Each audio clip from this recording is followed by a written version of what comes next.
Salut, ça va? Aujourd'hui, on est le mercredi 3 septembre 2025 et on va parler aujourd'hui des différences essentielles entre, d'une part, les enseignements de Eckhart Tolle, le célèbre, et d'autre part, la non-dualité, la vraie. Voilà, on va voir ce qui se passe. On va se servir pour ça du célèbre livre d'Eckhart Tolle, Le pouvoir du moment présent, et également de un ou deux extraits d'une vidéo, comme ça on le verra aussi parler. Voilà, ça risque de piquer un petit peu, alors j'espère que tu es prêt. C'est maintenant. Dr. Jones.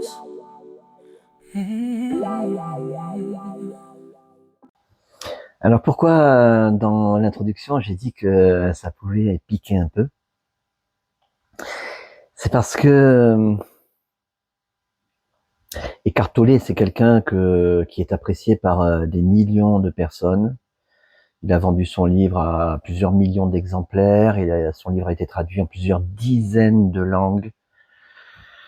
Sur un site, j'ai vu que c'était 33 langues. Dans une vidéo, j'ai vu que c'était 50 langues. Le truc énormissime, quoi. C'est quelqu'un de très apprécié. Et je suppose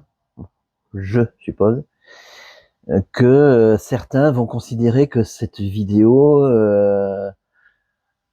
consiste à critiquer ou blâmer Eckhart Tolle. Ce n'est pas du tout le cas. Je le répète, l'objectif c'est de montrer la différence ou les différences essentielles entre les enseignements spirituels, donc Eckhart Tolle en l'occurrence ici, et la non-dualité, la vraie. C'est tout. Ça n'a pas d'autre prétention. Ouais. Alors, on a dit qu'on allait se servir du fameux livre d'Eckhart Tolle, Le pouvoir du moment présent. Alors, je vais l'afficher ici sur le côté, la page de couverture du moins. Le pouvoir du moment présent, guide d'éveil spirituel, avec un très joli arbre, ça doit être un acacia, je suppose. Et en cherchant cette illustration, pour illustrer la vidéo, là, la couverture du livre, je suis tombé sur le site babelio.com, où il y a un résumé, un très court résumé du livre. Et je me suis dit, tiens, ça va être intéressant de voir comment ce livre est perçu par quelqu'un qui en fait le résumé. Quelqu'un de sérieux apparemment, parce que babelio.com, c'est un site sérieux. C'est bien sûr très intéressant de s'intéresser à ce que dit ou ce qu'écrit directement Eckhart Tolle, mais c'est tout aussi intéressant de regarder comment ce qu'il dit ou ce qu'il écrit est perçu par le lecteur ou l'auditeur. Donc je t'affiche ce résumé. On va le commenter ensemble. Le pouvoir du moment présent est probablement l'un des livres les plus importants de notre époque. Ok. Son enseignement simple et néanmoins profond a aidé des millions de gens à travers le monde à trouver la paix intérieure et à se sentir plus épanouis dans leur vie. Alors, il est bien question ici d'un enseignement. C'est intéressant à relever parce que depuis plusieurs vidéos déjà, je fais la différence entre les enseignements spirituels d'une part et la non-dualité d'autre part. A aidé des millions de gens à travers le monde. Alors, la non-dualité affirme il n'y a personne. Là, quand il est écrit que ce livre a aidé des millions de gens, le mot gens ne désigne a priori pas personne. Il désigne plutôt quelqu'un. La non-dualité affirme non, il n'y a personne. Le quelqu'un est totalement illusoire. Il n'y a personne pour pouvoir être aidé ou pas. à travers le monde, à trouver la paix intérieure et à se sentir plus épanouis dans leur vie. Alors là, le mot important, c'est le pronom réfléchi se, S-E. Ce livre est supposé avoir aidé des millions de gens à se sentir, donc soi-même, hein, bien sûr, plus épanoui dans sa vie. Si on se place ici du côté du lecteur qui peut-être qui envisage de commander ce livre sur un site internet et qui lit le résumé, il va se dire tiens, ce livre, il contient un enseignement simple et profond et il peut m'aider, moi, à trouver la paix intérieure et à me sentir plus épanoui dans ma vie. C'est comme ça que ça va être lu par le lecteur. Ma vie, l'adjectif possessif. Il n'y a pas ma vie. L'adjectif possessif ma renvoie à un moi totalement illusoire. Il y a la vie. Là, ok. Poursuivons. Au cœur de cet enseignement se trouve la transformation de la conscience. Ça, c'est très bizarre comme expression. La transformation de la conscience. Pourquoi je dis ça? Mais parce qu'on entend un peu partout, alors, dans la non-dualité, on l'entend déjà, mais même dans de nombreux enseignements spirituels, on dit et on répète que ce qui est considéré comme vrai, comme véridique, et c'est exact, c'est ce qui ne change jamais. Et ce qu'on appelle habituellement la conscience, à laquelle on met peut-être même un C majuscule, dans ce sens-là, C majuscule, c'est quelque chose qui est censé ne jamais changer. Et c'est ça qui en fait quelque chose de véridique. Or, là, on nous parle d'une transformation de la conscience, c'est très bizarre.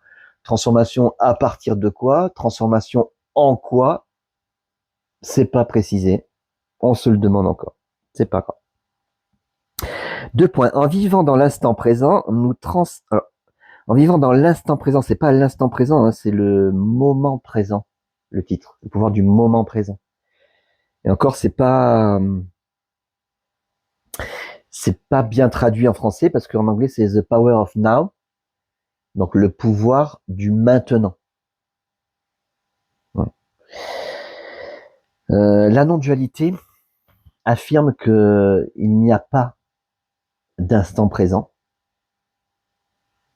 Il n'y a pas de moment présent. Et il n'y a pas non plus de maintenant. Alors oui, je sais, dans mes chansons et sans doute dans mes vidéos aussi, j'emploie souvent l'expression ici et maintenant, tout est ici et maintenant. Voilà, je crois que depuis la première chanson, j'ai inclus ça dans mes clips vidéo, hein, dans les paroles. Mais non, tout ce qui est temporel est illusoire. C'est ce qu'affirme la non-dualité, à juste titre. Je vais pas entrer dans les détails ici, mais juste préciser que cette notion de temps, que ce soit le passé, le futur ou le présent avec le maintenant, l'instant présent, le moment présent, tu l'appelles comme tu veux, le présent, le truc qui est entre le passé et le futur, quoi. Tout ça, c'est totalement illusoire et découle de façon logique et cohérente de l'illusion mère du je, me, moi. C'est pour ça que les animaux, par exemple, enfin les autres animaux, hormis les humains, n'ont aucune notion du temps. Aucune. Tu peux peut-être contester ce que je suis en train de dire, mais j'aurai l'occasion d'en reparler aussi sans doute. Les animaux, moi, c'est mon kiff.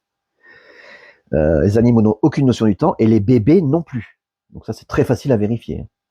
La notion du temps, c'est un apprentissage de fou pour que l'enfant arrive à faire la différence entre aujourd'hui et demain. Rien que ça. Et avant l'âge pareil de 18, 24 mois, voire un peu plus même, il n'a aucune possibilité de faire la différence entre avant, après, maintenant, tout ça. L'enfant n'a aucune notion du temps. Enfin, le bébé n'a aucune notion du temps. Ça, c'est attesté par les neurosciences. Il y a une zone du cerveau qui s'active quand on parle du temps, etc. Ça ne s'active pas chez les bébés. Et les animaux n'ont même pas cette zone du cerveau-là. Donc, même avec un apprentissage intensif, ce serait impossible que les animaux aient la moindre notion du temps. Même si on peut contester cette affirmation, mais c'est simplement une projection, un anthropomorphisme, où on projette sur les animaux la notion du temps acquise par l'être humain. Voilà. Sinon, non. Donc, il n'y a pas d'instant présent en réalité. C'est pas grave. En vivant dans l'instant présent, nous transcendons notre ego et accédons à un état de grâce, de légèreté et de bien-être. Donc là, c'est pareil, si on se place du point de vue du lecteur, il va se dire, tiens, ce livre va me permettre de transcender mon ego. L'ego, je l'ai déjà expliqué ce que c'est je, J-E, en grec comme en latin. En grec, ego eimi, je suis, en latin, ego sum, je suis. Ego, ego, ego, je. Dès lors qu'on prononce le mot je, c'est de l'ego. Et si on lui met une majuscule, c'est de l'ego quand même. C'est un ego majuscule. De légèreté et de bien-être. Ouais. Alors là, le problème, c'est que, et ça aussi, je l'ai vu. Pareil, je crois que ça doit être sur ce site-là ou peut-être sur le site Amazon. J'ai regardé, il y avait des avis des lecteurs qui s'affichaient par rapport au livre d'Eckhart Tolle. Et il y en a plusieurs qui disaient, ah, c'est un excellent livre de développement personnel. Ah bon? Développement personnel. Eh ben oui, parce que même dans le résumé, on nous parle de bien-être, etc. Légèreté et bien-être. Ce livre a le pouvoir de métamorphoser votre vie par une expérience unique. Voilà, métamorphoser votre vie. Le lecteur va dire, ah, ce livre va pouvoir métamorphoser ma vie. Par une expérience unique. Une expérience unique. Là, c'est pareil. La non-dualité affirme que l'éveil n'est pas une expérience. Et il y a plein d'enseignants spirituels qui le disent aussi, notamment Rupert Spira. L'éveil n'est pas une expérience. La non-dualité l'explique très simplement. Ce n'est pas une expérience parce que, d'une part, une expérience se situe dans le temps. Il y a avant l'expérience, il y a pendant l'expérience, ou en tout cas, il y a un moment où l'expérience débute. Et c'est l'objectif du livre, de faire débuter une certaine expérience. Donc c'est très temporel, d'une part. Alors que l'éveil est hors du temps, enfin hors du temps, n'est pas temporel, c'est intemporel ou atemporel plutôt, avec le A, le préfixe privatif, atemporel. Et une expérience est vécue par quelqu'un, par définition. Or, il n'y a personne. Voilà deux raisons pour lesquelles on peut affirmer dans la non-dualité que l'éveil n'est pas une expérience. Voilà, donc le résumé déjà là, ouf, on voit de grosses différences entre la manière dont le livre est perçu et la non-dualité. Le livre en lui-même, on y arrive. La première chose qu'on lit dans ce livre quand on ouvre le livre, donc après la page, la première page, quoi, la première de couverture, quand on tourne le livre, on arrive sur la page 3, qui est une page totalement blanche, avec juste une citation de Eckhart Tolle. Je te l'affiche. Et je te la lis. Vous êtes ici pour permettre à la mission divine de l'univers de se déployer. Voilà à quel point vous êtes important. Signé Eckhart Tolle. Quand j'ai lu ça, je me suis dit, attends, il y a un truc comme trop bizarre. C'est peut-être l'éditeur qui lui a dit, écoute, Eckhart, là on a une page complètement vierge, la page 3 du bouquin, ça serait peut-être bien que tu mettes une citation de ta part, peut-être qui donne envie au lecteur de lire le bouquin. Alors Eckhart Tolle il a dû réfléchir, qu'est-ce que je vais mettre, et qu'est-ce qu'il a pondu? Cette phrase. Vous êtes ici, donc vous êtes ici pour permettre à la mission divine de l'univers de se déployer. Voilà à quel point vous êtes important. Mets-toi à la place du lecteur. Il va lire ça, c'est la première chose qu'il va lire dans le livre. Ah ben, je suis ici ou ça, je sais pas, peut-être dans le bouquin, pour permettre à la mission divine de l'univers de se déployer. Voilà à quel point je suis important. La non-dualité, la vraie, elle dit, il n'y a pas de vous pour pouvoir permettre quoi que ce soit à je ne sais quelle mission divine de l'univers. Il n'y a pas de vous pour être important ou pas. Autrement dit, dès la première phrase du livre, le lecteur est renforcé dans son sentiment du je, me, moi. C'est comme si son ego, ce fameux je, était gonflé là. Mon je est important. J'influe sur la mission divine de l'univers. Ça ressemble à une critique, tu vas dire. Non. C'est une énorme différence entre ce qui est dit dans les enseignements spirituels, de tous ordres, il n'y a pas que Eckhart Tolle, hein, loin de là, et la non-dualité. C'est totalement différent, c'est même opposé, incompatible. Osons le mot. Incompatible. Ok, ça c'est la page 3. Ensuite, on poursuit. Alors, après la page 3, on a la préface de l'éditeur, qui s'appelle Mark Allen. Je ne sais pas du tout qui c'est, j'ai pas fait de recherche, hein, tu me connais, je suis très flemmard. Mark Allen, auteur de Visionary Business et de A Visionary Life. Je sais pas ce que c'est. Ça ressemble à du développement personnel, juste pour le haut titre, mais c'est peu importe. Donc on est à la page 7. Je te montre la page 7 du livre et voilà. Et comme tu vois, j'ai surligné certains passages. Et on va regarder juste ce que j'ai surligné. Je vais pas te lire toute la page. Alors, ce volume a le pouvoir de faire vivre à ses lecteurs une expérience qui changera leur vie. On retrouve un petit peu ce qu'on a vu auparavant. Le livre est censé changer leur vie, donc pour le lecteur, changer ma vie. C'est un livre qui va changer ma vie, à moi. Il n'y a pas de moi, il y a la vie tout court. Je l'ai déjà dit tout à l'heure.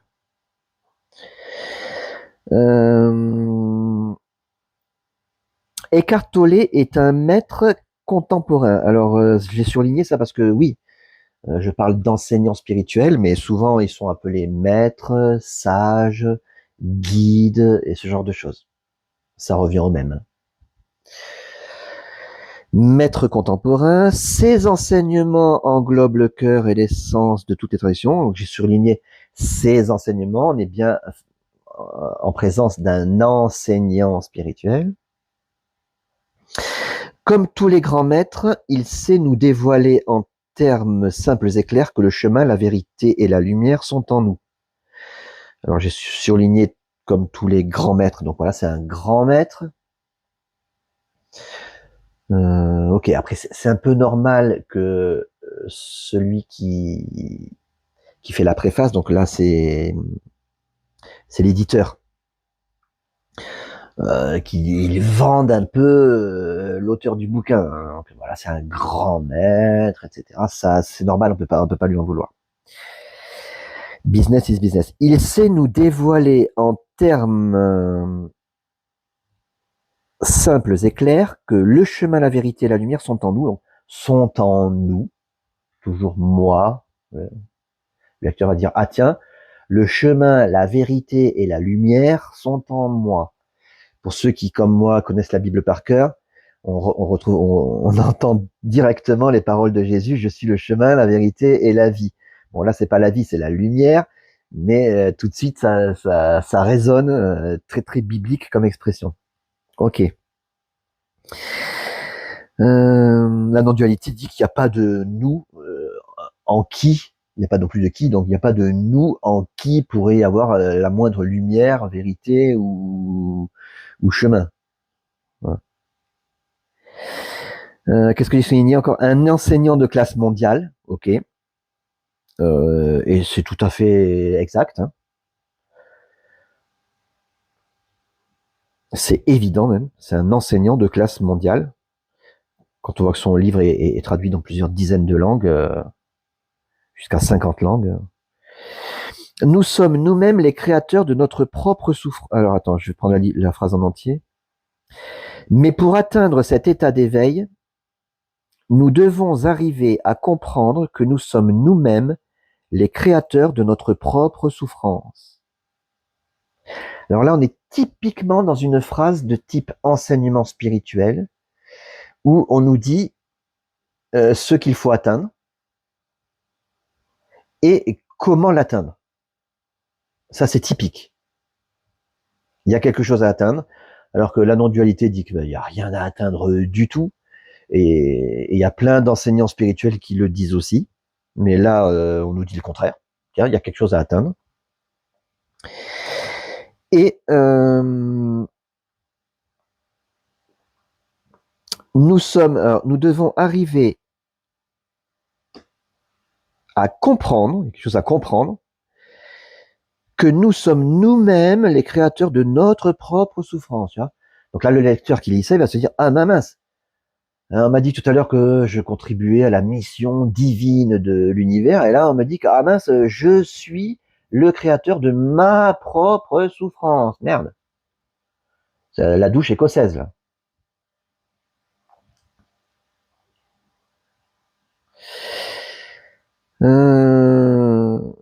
Et enfin, nous sommes en fait des êtres bien plus grandioses.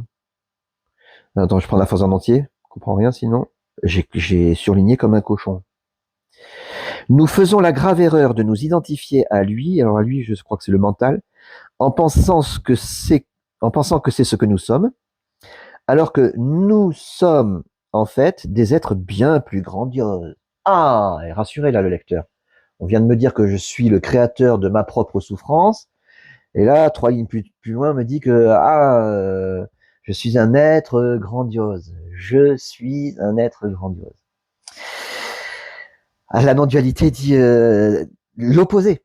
C'est vraiment l'opposé. Il n'y a personne pour être un être grandiose ou pas.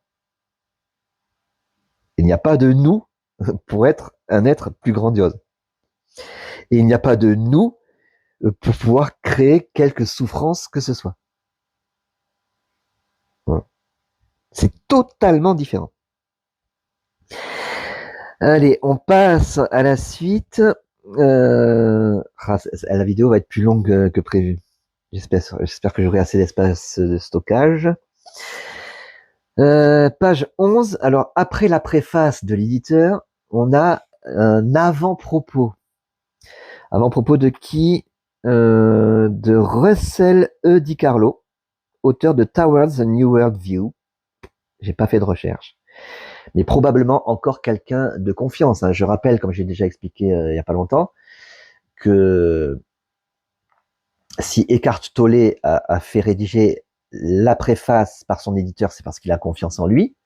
S'il a fait rédiger un avant-propos par Di Carlo, c'est parce qu'il a confiance en lui, et qu'avant publication du livre, l'auteur lit bien sûr la 4e de couverture, la préface, l'avant-propos pour vérifier qu'il n'y a rien qui cloche. Voilà, avant publication. Et il valide, forcément. Ok, donc avant-propos de ce monsieur, page 16. Non, pardon, page 11. J'affiche. Je vais essayer d'aller un peu plus vite. Eckhart Tolle trouve justement sa place parmi ce groupe spécial d'enseignants de calibre mondial. On retrouve l'idée d'enseignants, ok, c'est exact, de calibre mondial. C'est pourtant ici, dans l'instant présent, que nous découvrons notre véritable moi. Alors, j'ai souligné parce que c'est pas instant présent, c'est moment présent, mais peu importe. Et si j'ai surligné ça, c'est parce que il est question ici de notre véritable moi. Notre véritable moi. ça, ah, c'est presque choquant pour la non-dualité. La non-dualité affirme il n'y a pas de moi, ni de faux, ni de vrai, ni de petit, ni de grand, ni avec la minuscule, ni avec la majuscule. Il n'y a pas de moi. Et les enseignements spirituels, à l'opposé, affirment qu'il y a un vrai moi. Donc pas celui auquel on croit à la base, un autre.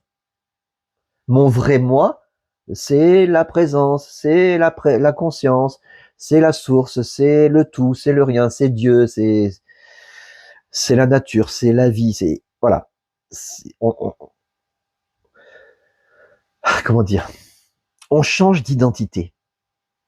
Les enseignements spirituels poussent à changer d'identité, alors que la non-dualité affirme il n'y a pas d'identité. L'identité, c'est l'illusion en fait. Que tu mettes une majuscule, que tu n'en mettes pas, que ce soit un petit moi, un grand moi, c'est l'illusion. L'identité. La non-dualité est non-identitaire. C'est pas plus compliqué que ça. Donc c'est l'opposé de ce qui est écrit ici, vraiment l'opposé. Il n'y a pas de véritable soi. Il n'y a pas de soi du tout. Dans la non-dualité, on ne parle jamais de réalisation du soi, parce que le soi est l'illusion. Ou alors ça voudrait dire réaliser l'illusion, mais il n'y a personne pour réaliser l'illusion. L'illusion se dissout d'elle-même, librement, comme tout ce qui arrive. Cela nous distingue... Ah oui, je vais lire la phrase en entier. C'est la première phrase du paragraphe suivant. Le plus grand triomphe du développement humain ne réside pas dans notre capacité à raisonner et à penser, bien que cela nous distingue du règne animal. Alors là, il y a une grossière erreur scientifique, parce que l'auteur de cet avant-propos-là, Di Carlo, euh, dit ici, enfin, il écrit que l'être humain se distingue du règne animal. C'est complètement stupide. Scientifiquement, c'est une erreur grossière. L'être humain fait partie du règne animal. Il y a 3 règnes. Minéral, végétal, animal. L'être humain n'est pas un minéral. Il ne fait pas non plus partie du règne végétal, hein, même si certains humains ressemblent parfois à des légumes. Et donc, il reste que le règne animal. Et tu regardes sur tous les ouvrages de biologie, Wikipédia, tout ce que tu veux, tout le monde, depuis plusieurs siècles, on sait très bien que l'être humain fait partie du règne animal. Voilà. Donc la phrase exacte aurait été: le plus grand triomphe du développement humain ne réside pas dans notre capacité à raisonner et à penser, bien que cela nous distingue des autres animaux. Ah là oui, là la phrase aurait été exacte. C'est pas très grave, tu vas me dire. Oui, mais quelqu'un qui tombe sur cet avant-propos et qui a un minimum de culture générale va dire qu'est-ce qu'il raconte? Comment ça, l'être humain se distingue du règne animal? Je sais que ça. Et il va dire si tout le bouquin contient autant d'inepties, je suis mal barré. C'est pas très vendeur hein, comme formule. Bref. Ultimement, notre destinée consiste à nous rebrancher sur l'être essentiel qui est en nous. Alors encore le nous. Donc le moi pour le lecteur. Hein. Tiens, j'ai un être essentiel en moi. Ok. Et à exprimer notre réalité divine. Ah. Et extraordinaire dans le monde concret et ordinaire du quotidien. Donc tout ça, ça flatte l'ego. Hein. Ce livre va me permettre d'exprimer ma réalité divine et extraordinaire dans le monde concret et ordinaire du quotidien. C'est pas du tout... Enfin, ça fait très développement personnel. Hein. Ça explique peut-être certains commentaires sur le site Amazon ou Babelio. Le pouvoir formidable d'Eckhart Tolle, lui-même guide et maître. Ok, donc là, pareil, on encense un peu l'auteur. On dit qu'il a un pouvoir formidable et que c'est un guide et un maître. Ok, alors, guide et maître, ok. Le pouvoir formidable, ça reste à démontrer. Hein.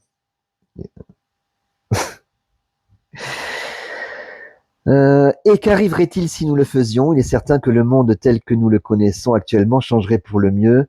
Nos valeurs partiraient à la dérive avec nos peurs dissipées, puisqu'elles auraient été aspirées et vidangées par le tourbillon de l'être lui-même. Une nouvelle civilisation verrait le jour. Alors ça, c'est pareil. On voit ça dans plein de bouquins de développement personnel, où on nous dit que si on était assez nombreux pour mettre en pratique les principes contenus dans ce livre merveilleux, alors le monde entier changerait. La non-dualité, elle dit ce que je dis dans ma chanson, chanson pour personne, ne pas comprendre et ne pas croire, ne pas se raconter d'histoire, seulement entendre et laisser faire, de ce qui est se satisfaire. La non-dualité affirme le monde, la civilisation est parfait, est parfaite. La civilisation est parfaite telle qu'elle est. Elle est complète. Il n'y a rien à changer. Et il y a d'autres enseignants spirituels qui le disent aussi en disant, par exemple, que l'origine de la souffrance, c'est justement le refus de ce qui est.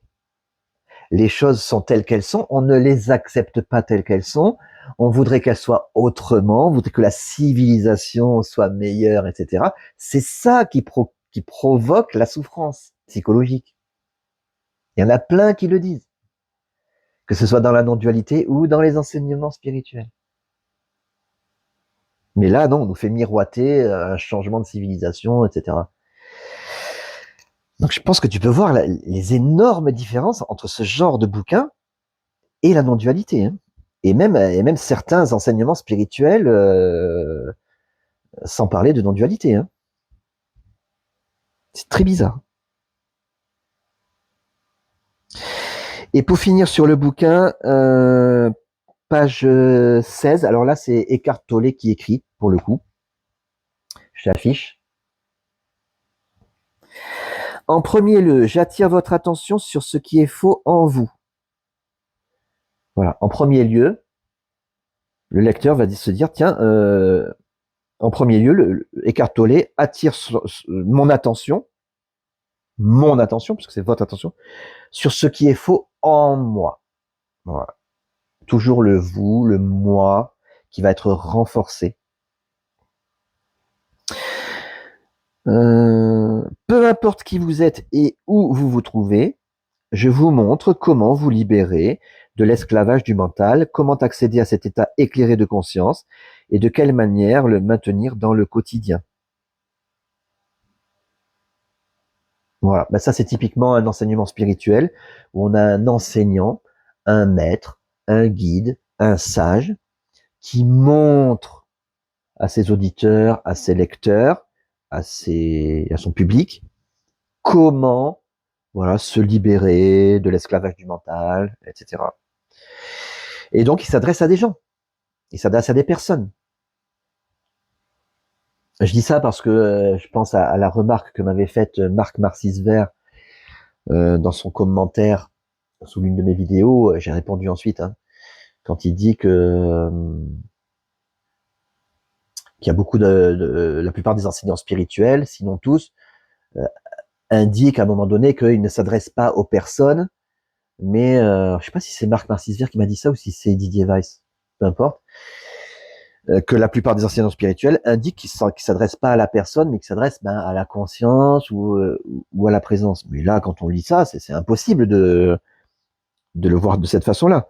Je vous montre comment vous libérer de l'esclavage du mental. On peut pas dire ça à la conscience. La conscience n'a pas besoin, enfin ce qu'on appelle la conscience, hein, n'a pas besoin de se libérer de quoi que ce soit. Elle est libre par nature. C'est la liberté. Je l'ai déjà dit. C'est la liberté qui sous-tend toute chose. C'est totalement opposé à ce qu'on peut dire ici. À plusieurs reprises, je m'efforce de vous entraîner à ma suite dans cet état intemporel d'intense et consciente présence dans l'instant présent afin que vous ayez un avant-goût de l'illumination. Ok. Bon, au moins il a l'humilité de dire que il va pas forcément amener ses lecteurs à l'illumination, mais simplement à un avant-goût. La non-dualité affirme qu'il n'y a absolument rien à faire pour avoir ne serait-ce qu'un avant-goût de l'illumination, tout simplement parce qu'il n'y a personne pour pouvoir faire quoi que ce soit, ni personne pour pouvoir indiquer à qui que ce soit comment faire. L'illumination, si on veut l'appeler comme ça, se produit librement, d'elle-même, lorsque l'illusion du je me moi se dissout. Il n'y a personne pour faire quoi que ce soit dans cette histoire. La personne est totalement illusoire. Voilà. Je crois que j'avais un autre extrait. Est-ce que je vais te le lire? Attends, je te dis. Hein. Bon, allez, je te l'affiche. C'est à la même page 16. C'est tout au début. Je me suis pas cassé la tête, hein, tu me connais. J'ai pris les premières pages du bouquin. C'est très suffisant pour voir de quoi ça parle et comment c'est présenté. Donc la suite de la page 16, je te l'affiche. C'est rapide, t'inquiète. Essentiellement, il n'y a jamais eu qu'un seul enseignement spirituel, bien qu'il puisse prendre de nombreuses formes. Voilà, là c'est Eckhart Tolle qui parle, et il parle bien d'un enseignement spirituel, ce qui vient renforcer ce que je disais, la différence entre ce qu'on appelle enseignement spirituel d'un côté et non-dualité de l'autre. Ok. Et là, qu'est-ce que j'ai surligné? On peut considérer ce livre comme l'expression à cette époque-ci du seul et unique enseignement spirituel intemporel. Ben, encore une fois, la même expression, enseignement spirituel. Et ensuite, je m'adresse à vous à partir de mon expérience. Ben, j'ai surligné ça pareil pour l'idée qu'on voit très bien ici que Eckhart Tolle ne s'adresse pas à la présence ou la conscience, il s'adresse à quelqu'un. Je m'adresse à vous. Voilà. Et donc, c'est pas vraiment un problème, j'allais dire le problème, c'est pas un problème, mais ce qu'on constate, c'est que à qui ça s'adresse, les êtres humains, les individus, individu c'est un mot très impersonnel en fait, hein. Les individus qui vont lire ce livre vont être persuadés que ça s'adresse à eux, à moi, et ça va renforcer l'illusion du je me moi, alors que le message devrait être, dans la non-dualité, le message est toujours il n'y a pas de moi, il n'y a pas de je, c'est l'illusion, c'est imaginaire, etc. Là, c'est l'inverse. Je m'adresse à vous. Voilà. C'est pas bien grave, hein. Je le précise quand même ici. Parce que, en fait, tout ce qu'on voit partout, tout ce qu'on lit, à la télé, sur Internet, nos voisins, nos amis, les membres de notre famille, nos collègues de travail, tout ce qui est dit, la façon dont c'est dit, tout ça, ça renforce systématiquement l'illusion du je me moi. Donc qu'un livre comme Le pouvoir du moment présent le fasse aussi, ça va pas changer grand-chose. Voilà. C'est pour ça que je dis que c'est vraiment pas grave. C'est noyé dans la masse. Dernière chose, eh ben, j'avais dit dans l'introduction qu'on verrait aussi un ou deux extraits d'une vidéo de Eckhart Tolle. Donc, c'est ce qu'on va faire. Ça va être rapide, t'inquiète pas. En fait, je suis allé sur YouTube et j'ai simplement tapé Eckhart Tolle en français. Et je suis tombé sur plusieurs vidéos, dont enfin une chaîne où il y a plusieurs vidéos d'Eckhart Tolle qui sont doublées en français. Donc, je vais cliquer sur cette chaîne-là, je te montre. Voilà. Et en cliquant sur cette chaîne, Et ben, ouais, effectivement, il y a une liste de vidéos d'Eckhart Tolle qui sont doublées en français. J'ai pris simplement la première. Tu me connais, moi, je vais pas chercher loin. J'ai pris la première. C'est une vidéo qui est faite par Damien Maya. Peut-être que tu connais Damien Maya. Il fait d'excellentes vidéos, enfin des vidéos d'excellente qualité sur des thèmes spirituels en général. Et peut-être que tu es déjà tombé sur une de ces vidéos.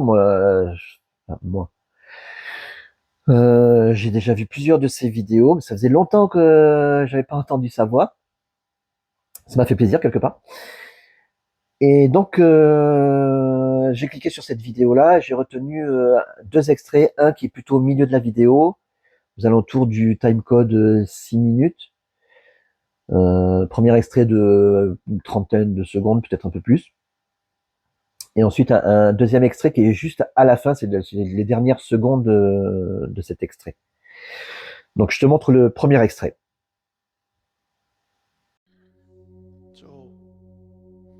Alors ceci est un questionnement fondamental, la question de l'identité. C'est la question la plus importante de votre vie. Qui suis-je? Et vous savez ça, vous savez que c'est important. Mais vous ne savez pas ce qu'est votre vraie identité, parce qu'à l'école, personne ne vous en a parlé. Cela devrait être la chose la plus importante à laquelle les enfants devraient être initiés. Découvrir l'essence de votre identité. Voilà. Alors, deux, trois petites choses intéressantes dans cet extrait. 33 secondes. Eckhart Tolle parle ici de la question la plus importante de votre vie. Donc voilà, le public, dans le public, les gens se disent ah tiens, c'est la question la plus importante de ma vie. Eh ben, c'est la question de l'identité. Et il emploie l'expression votre vraie identité. Et ensuite, il parle de l'essence de notre identité. La non-dualité affirme il n'y a aucune identité. L'identité, écoute bien ce que je vais te dire là. L'identité, c'est l'illusion. Voilà. Donc, il n'y a pas de fausse identité ni de vraie identité. Il n'y a pas d'identité du tout. Pourquoi c'est important à préciser? Parce que dans les enseignements spirituels, j'ai déjà expliqué ça dans une autre vidéo, on pousse l'auditeur ou le lecteur à changer d'identité. On lui dit, attends, tu croyais que ton identité, c'était la personne que tu es, avec un âge, une date de naissance, un sexe, etc. Non, non, ça c'est ta fausse identité. Ta vraie identité, c'est autre chose. C'est la conscience, la présence, la source, Dieu. On peut appeler ça comme on veut. Mais ça reste une identité. Alors que la non-dualité affirme il n'y a aucune identité. L'identité est l'illusion. Tu vois à quel point les enseignements spirituels s'opposent à la non-dualité. C'est pour ça que j'ai pris cet extrait-là. Et en plus, Eckhart Tolle dit que c'est la question la plus importante de notre vie. Donc la réponse aussi la plus importante. Et pour lui, la réponse la plus importante à cette question, c'est qu'on a une vraie identité. Non. Déjà, il n'y a pas de on pour avoir quelque identité que ce soit. Le deuxième extrait, donc c'est la fin de la vidéo, juste avant que Damien Maya reprenne la caméra et commente. Je te montre ça tout de suite. Alors il est nécessaire de s'ouvrir un tout petit peu plus au flot des pensées. Et le flot des pensées devrait s'ouvrir légèrement, se fissurer un peu. Et la plupart d'entre vous qui êtes là sont déjà plus que prêts pour ça. Et dans cette ouverture, les mots peuvent pénétrer. Et c'est ce qui fait que le sens des mots est reconnu. L'essence de ce que vous êtes. Au-delà de votre histoire personnelle, l'essence de ce que vous êtes. Quand je dis au-delà de la personnalité, au-delà de votre histoire personnelle, il y a une essence plus profonde de ce que vous êtes. Pendant un instant, vous pouvez sentir la reconnaissance qui est en vous et la vérité de cela. Voilà, deux choses ici à relever. On retrouve typiquement l'enseignement, c'est-à-dire que ici, Eckhart Tolle s'adresse à un public, c'est dans une salle, hein, donc un public, et il leur dit que ben voilà, il peut y avoir chez eux une ouverture au-delà des mots qui pourra permettre ceci et cela. C'est typiquement un enseignement, hein, un enseignant qui indique aux enseignés ce qu'il peut se produire chez eux, soi-disant eux. Voilà. Et à plusieurs reprises, tu l'as peut-être remarqué, il emploie cette expression essence de ce que vous êtes. Vous êtes l'essence de ce que vous êtes. Alors que la non-dualité affirme, mais c'est la base, il n'y a pas de vous pour pouvoir être quoi que ce soit ou ne pas être quoi que ce soit. Il n'y a tout simplement pas de vous. C'est-à-dire que ici, Eckhart Tolle s'adresse à des personnes totalement imaginaires. Mais dans le public, les gens vont se dire ah oui ben voilà je peux. En plus il dit certains d'entre vous sont prêts à ce que ça arrive. Ah c'est peut-être moi je suis peut-être prêt moi parce qu'il dit vous l'essence de ce que vous êtes, l'essence de ce que je suis réellement. Voilà, tout ça ne fait que renforcer l'illusion du je me moi et ça s'oppose totalement à la non-dualité. C'est très clair ici. Alors avant de terminer cette vidéo, peut-être qu'il y aura une sorte d'objection où quelqu'un dira oui mais ok, t'as quand même un peu choisi la voie de la facilité en faisant cet exercice avec Eckhart Tolle. Ça me rappelle une remarque aussi de Marc Marcisvert qui disait à propos de comment il s'appelle Barry Lang, en disant que bah, c'est pas le meilleur représentant de la non-dualité. Donc je lui ai dit bah, je te crois sur parole. Peut-être que c'est effectivement le cas ici aussi. Eckhart Tolle n'est sans doute pas le meilleur représentant de la non-dualité. D'ailleurs, les extraits que je t'ai montrés tout à l'heure du livre, c'est sur un document PDF. J'ai fait une petite recherche, j'ai tapé non-dualité, pas une seule fois dans le bouquin. Eckhart Tolle n'emploie l'expression non-dualité. Donc, ok, c'est sans doute pas le meilleur représentant de la non-dualité. D'accord. Mais ne t'inquiète pas, probablement que la prochaine vidéo, parce que j'ai déjà retrouvé quelques extraits du bouquin, la prochaine vidéo sera consacrée à Ramana Maharshi. Ramana Maharshi, pardon. Là, tu vas pas me dire que c'est pas un représentant de la non-dualité, hein, c'est le pape de la non-dualité. Et on fera exactement le même exercice. On regardera un bouquin, qu'est-ce qu'il écrit, qu'est-ce qui a marqué dans la préface, le même exercice. Et on verra si on arrive au même résultat. Voilà. Donc, si ça t'intéresse, abonne-toi, active la cloche, mets un pouce bleu. Non, tout ça, j'en ai rien à faire. Mais si ça t'intéresse, reste connecté à la chaîne, Dr. Jones.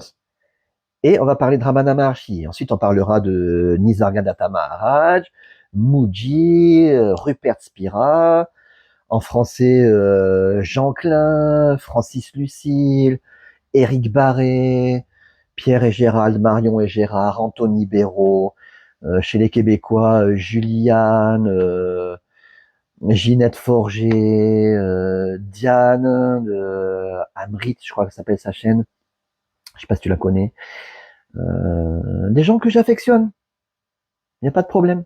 On comparera ce qu'ils disent avec la non-dualité. Christine Morancy aussi, pour le Québec. Voilà.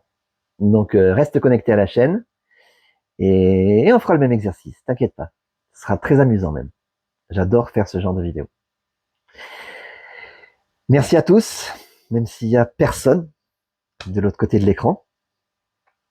ni personne de ce côté-là. Merci et à bientôt.